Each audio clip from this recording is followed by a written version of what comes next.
যে কোনো গাছ পরিচর্যার ক্ষেত্রে সবথেকে বড় যেটা ব্যাপার সেটা হচ্ছে গাছগুলোকে সবসময় লক্ষ্য রাখতে হয়।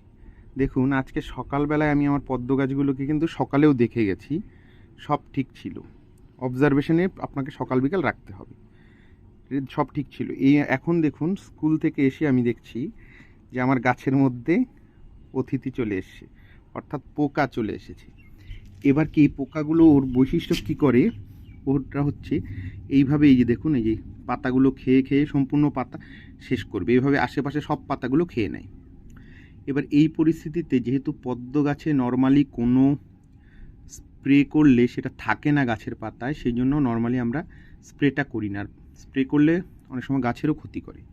সেই জন্য এই ক্ষেত্রে কি করতে হয়, নর্মালি হচ্ছে পাতাটা উল্টে দেখতে হবে উনি কোথায় আছে। এই দেখুন, ওই দেখুন পেছনে উনি বসে আছে, আর আস্তে আস্তে বসে বসে পাতা খাচ্ছে। এভাবে পাতাগুলো খেয়ে খেয়ে সব শেষ করে দিবি।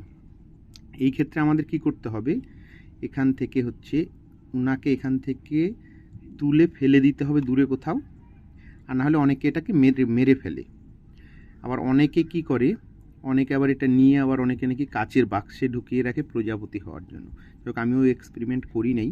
তো এই হচ্ছে ব্যাপার, আমি এখন উনাকে এখান থেকে তুলে নিয়ে ফেলে দেব। ঠিক আছে, এখানে একটা কাঠি দিয়ে তুলে নিয়ে উনাকে এখান থেকে নিয়ে ফেলে দেব, এই হচ্ছে ব্যাপার। তো যাই হোক, এই যে দেখাচ্ছি আপনাদেরকে, এখন ওনাকে এই যে এখান থেকে কাঠির সহযোগে